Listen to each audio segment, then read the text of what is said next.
অত্র এলাকার সন্তান মোহাম্মদ আবু বকর সিদ্দিক সাহেব, আমি হযরতকে তার গুরুত্বপূর্ণ নসিহত পেশ করার জন্য সবিনয় অনুরোধ করছি। السلام عليكم ورحمة الله وبركاته. الحمد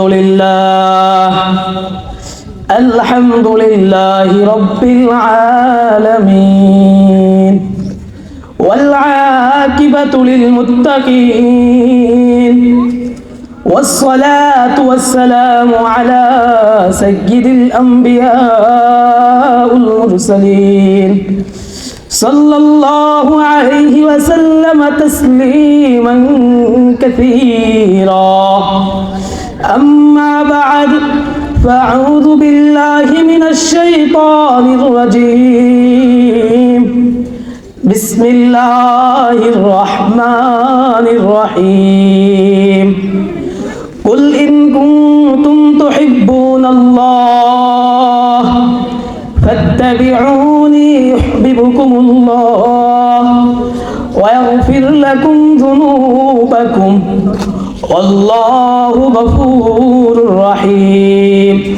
صدق الله العلي العظيم وصدق رسوله النبي الكريم. وقال رسول الله صلى الله عليه وسلم: لا يؤمن أحدكم حتى أكون أحب إليه من والده وولده والناس أجمعين، أو كما قال رسول الله صلى الله عليه وسلم.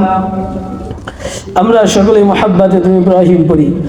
اللهم صل على محمد وعلى آل محمد كما صليت على إبراهيم وعلى آل إبراهيم إنك حميد مجيد.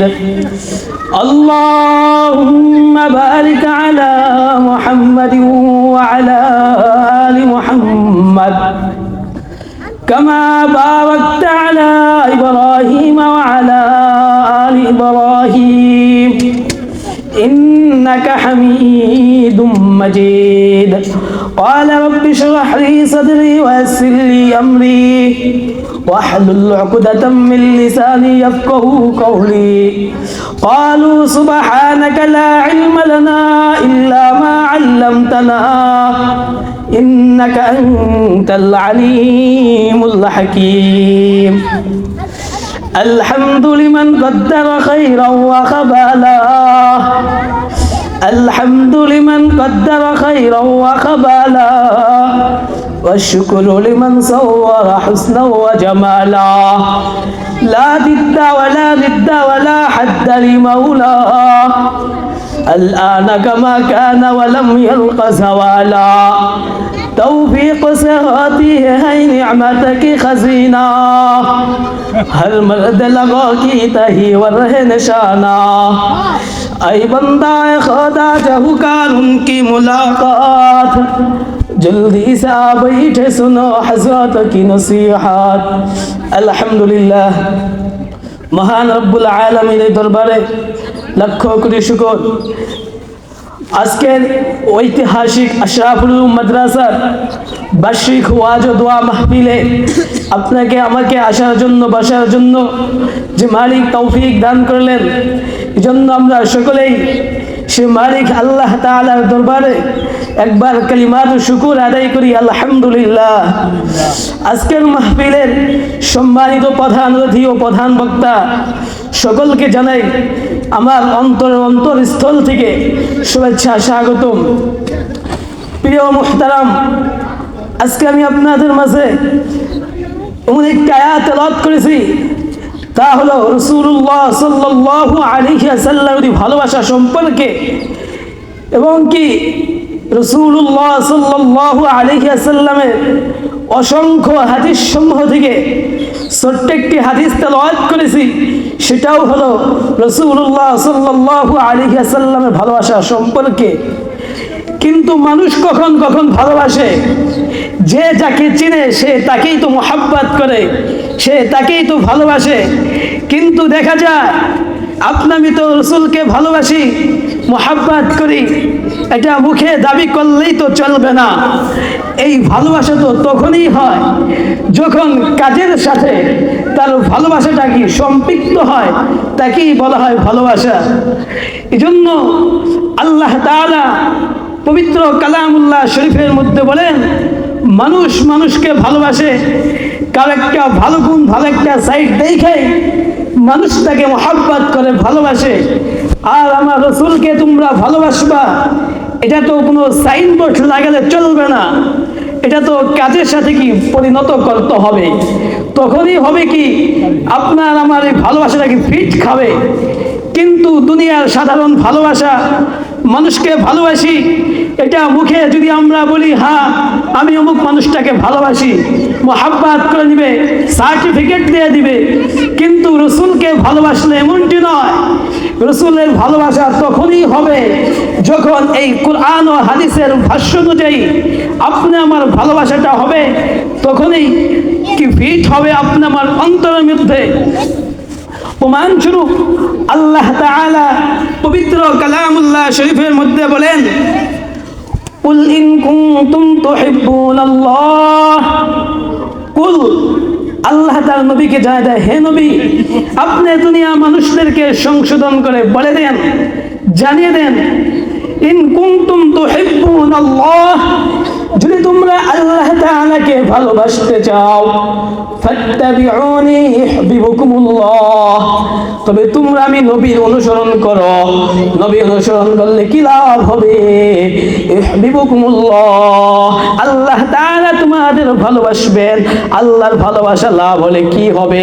ওয়া ইয়াগফির লাকুম যুনুবাকুম, আল্লাহ বলেন যদি আমার ভালোবাসা হয় আমি রব্বে কারীম তাদের জীবনের গুনাহ মাফ করে দিব। সুবহানাল্লাহ। ও হুয়াল গফুরুর রহিম, নিশ্চয় আমি আল্লাহ ক্ষমাশীল, পরম করুণাময়, অতিবান দয়ালু। দেখেন আল্লাহ তাআলা পবিত্র কালামুল্লাহ শরীফের মধ্যে বলেন, যদি তোমরা আমি আল্লাহকে ভালোবাসতে চাও, ফাত্তাবিউনি, এর মারজা ফিরে উদ্দেশ্য হলো আমি নবীকে ভালোবাসো। নবীকে ভালোবাসার মাধ্যমে কি লাভ হবে? ইউহিব্বুকুমুল্লাহ, আল্লাহর ভালোবাসা হবে। তাহলে এখন কি বোঝা যায় আলোচনা থেকে? বোঝা যায় আল্লাহকেও ভালোবাসতে হবে, রসুলকেও ভালোবাসতে হবে। এটা কোনো সাইনবোর্ড লাগালে চলবে না। আল্লাহকে যে ভালোবাসে সেও নবীকে মোহাব্বত করে, সেও আল্লাহকে ভালোবাসে, রসুলকেও ভালোবাসে। আর রসুলকে ভালোবাসলে কি লাভ হবে? রসুলকে ভালোবাসলে যেরকম দেখা যায় আমরা দুনিয়ায় কোনো নেতা অনুসরণ করলে নেতা আমাদেরকে একটা কি পদ দিয়ে দেয়, দায়িত্ব দিয়ে দেয়, ক্ষমতাশীল হয়ে যায়। আল্লাহকে ভালোবাসলে কোনো ক্ষমতা হয় না। এটা এমন এক ক্ষমতা যেই ক্ষমতার বলে দুনিয়ার সমস্ত গুনাহ মাফ হয়ে পরকালে জান্নাত লাভ হবে। সুবহানাল্লাহ। সেই আল্লাহ আল্লাহ রসুলকে মোহাব্বত করতে হবে, আমাদের ভালোবাসতে হবে। কিরকম মোহাব্বত করব? নবীজি হাদিসের মধ্যে বলেন, এটা তো মুখে দাবি করলে চলবে না। বুখারী ও মুসলিম শরীফের হাদিস, নবীজি ফরমান, قال رسول الله صلى الله عليه وسلم لا يؤمن أحدكم حتى أكون أحب إليه من والده وولده والناس أجمعين। رسول الله صلى الله عليه وسلم বলেন, যদি তোমরা আমি আল্লাহকে রসুলকে ভালোবাসতে চাও তাহলে তোমার দুনিয়ার সমস্ত তোমার কি পিতা মাতা, তোমার পুত্র সন্তান সন্তানাদের চাইতে দুনিয়ার এক কথায় বলা যায় সব কিছুর চেয়ে আমি রসুলকে মোহাব্বত করো, ভালোবাসো। তবে আল্লাহ আল্লাহ রসুলের ভালোবাসা এটা মুখে এবং কাজের সাথে পরিণত হবে। আপনি আমার ভালোবাসা তো রসুলের ভালোবাসার সাথে হয় না। এটা কেমনে বোঝা যায়? দুনিয়ার একটা কোনো কাজ আসলে দেখা যায় আগে নামাজ নাই, নামাজ বাদ দিয়ে আমি আপনার কাজ নিয়ে ব্যস্ত থাকি। রসুলকে কেমনে মোহাব্বত করি? রসুলের সুন্নাতের দাড়িটা আমরা রাখি না, নবীর মোহাব্বতের জুব্বা আমাদের ভিতরে নাই। নবীর সুন্নাতের টুপি নাই, নবীর সুন্নাতের টুপি লিবাস নামাজ দ্বারা দুনিয়া যত কাজ আসুক না কেন সব কাজ থেকে যখন আমরা ফারিগ হয়ে আল্লাহ ডাক স্মরণের পর আল্লাহ ডাকে চলে যাব তখনই হবে আপনা আমার ভালোবাসা। একটা মিসাল দিই কিরকম ভালোবাসতে হবে রসুলকে, যেরকম ভালোবাসতেন সাহাবায়ে কেরাম, তাবিঈ কেরাম। সাহাবায়ে কেরাম কিরকম নবীকে ভালোবাসতেন। হযরত আবু বকর সিদ্দিক রাদিয়াল্লাহু তাআলা আনহু কি পরিমাণ নবীকে মুহাব্বত করেছেন। হযরত হুযায়ফা রাদিয়াল্লাহু তাআলা আনহু কি পরিমাণ নবীকে মুহাব্বত করেছেন। ফারুক আযম হযরত ওমর ফারুক রাদিয়াল্লাহু তাআলা আনহু। ছোট্ট একটা ঘটনা বলেই আমি আলোচনার শেষের দিকে চলে যাব। দেখেন সাহাবায়ে কেরামদের থেকে হযরত হুযায়ফার কাহিনীটা আমরা শুনে নেই। হে যুবক সম্প্রদায়, আমি আবু বকর একজন যুবক, আপনিও যুবক, কিরকম আমি আপনি নবীকে মুহাব্বত করি। হযরত হুযায়ফা রাদিয়াল্লাহু তাআলা আনহু নতুন বিবাহ করেছে। নবীজি হুনাইনের যুদ্ধে যাবে, সেনা প্রধান নিযুক্ত করে একটা দলের ভিতর হযরত হুযায়ফাকে সেনা প্রধান নিযুক্ত করে চিঠিটা হুযায়ফার নিকট পাঠায়।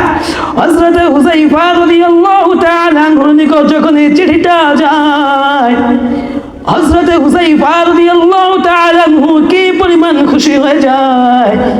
হুযায়ফা রাদিয়াল্লাহু তাআলা আনহু চিঠিটা একবার বুকে লাগায় আর একবার বুকে চুমু লাগায়। সকালবেলা যুদ্ধের জন্য চলে যায়, ঘোড়া তরবারি হেঁটে করিয়া হুযায়ফা রাদিয়াল্লাহু তাআলা আনহু মসজিদের লোকেরা ডেকে বলেন, হে আমাদের আমির মুআবিয়া, হে হুযায়ফা, আপনি কোন দিকে যান? আমাদেরকে তো কিছুই বলেন না, আপনি তো গতকালকে নতুন বিবাহ করেছেন। হযরত হুযায়ফা রাদিয়াল্লাহু আনহু বলেন, হে আমার সম্প্রদায়, তোমরা তো জানো না গতকালকে রাসূলুল্লাহ সাল্লাল্লাহু আলাইহি ওয়াসাল্লাম আমাকে একটা চিঠি দিয়েছে, নবীজি যুদ্ধের জন্য যাবেন, 3 জন সেনা প্রধান নিযুক্ত করেছেন, তার মধ্যে আমি হুযায়ফার নাম 1 নম্বরে দিয়েছে, আমি সেনা প্রধান হয়েছি। রাসূলুল্লাহ সাল্লাল্লাহু আলাইহি ওয়াসাল্লাম যেখানে আমাকে নিজেই সেনা প্রধান হিসাবে নিযুক্ত করেছেন, এজন্য আমি এটা তোমাদের কাছে বলার ইচ্ছা আমি করি না। আমি নবীকে আমার এত মুহাব্বত করেন, এজন্য আমি চলে যাইতেছি আমার নবীটাকে সাড়া দেওয়ার জন্য। গতকালকে বিবাহ করেছি, তাতে কি হয়েছে? হযরত হুযায়ফা রাদিয়াল্লাহু তাআলা আনহু ঘোড়াটা নিয়ে নবীজির সাথে যুদ্ধের জন্য যায়। ওই দিক দিয়ে হুযায়ফার নতুন বিবি বারবার পত্র লিখে পাঠায়, ও স্বামী আমার, আপনার সঙ্গে আমার সঙ্গে গতকালকে নতুন বিবাহ হয়েছে, স্বামী আমার, এখন একবার আমার সঙ্গে দেখা দিয়ে যান। নবীজির সাথে যায়, বারবার একই চিঠি যায়। হুযায়ফা পিছনের পিঠে লিখে দেয়, হে বিবি আমার, তোমার সঙ্গে সাক্ষাৎ করা আমার সময় নাই। একই চিঠি বারবার দেয়। নবীজি বলেন, হে হুযায়ফা, তোমাকে কে বিরক্ত করে? হুযায়ফা বলে, হে নবী আমার, গতকাল আমি বিবাহ করেছি, আমার বিবির সাথে আমার সাথে এখনো সাক্ষাৎ হয় নাই।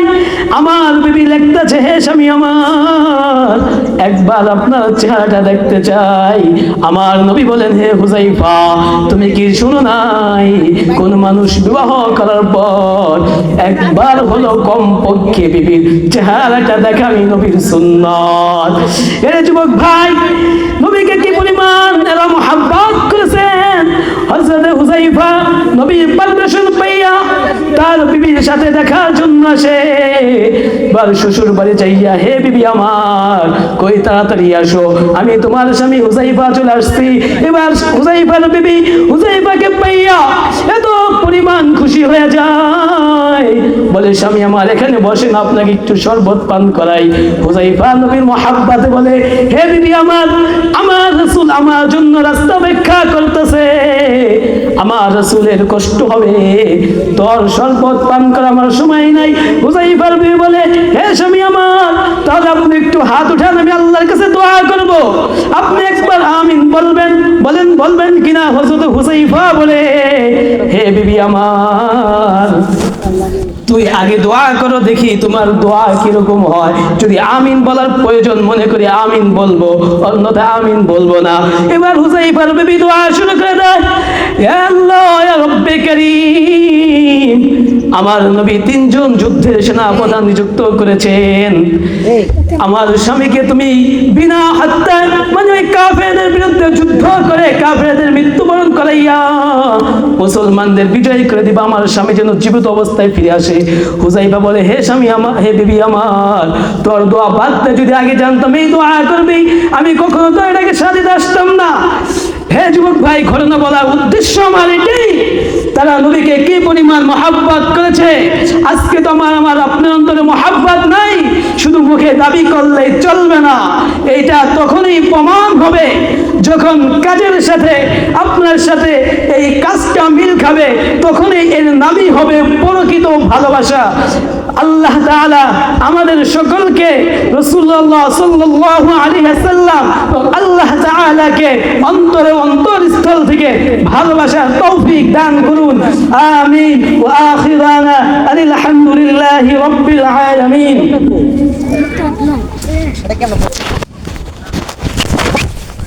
মাশাআল্লাহ, জাযাকাল্লাহ।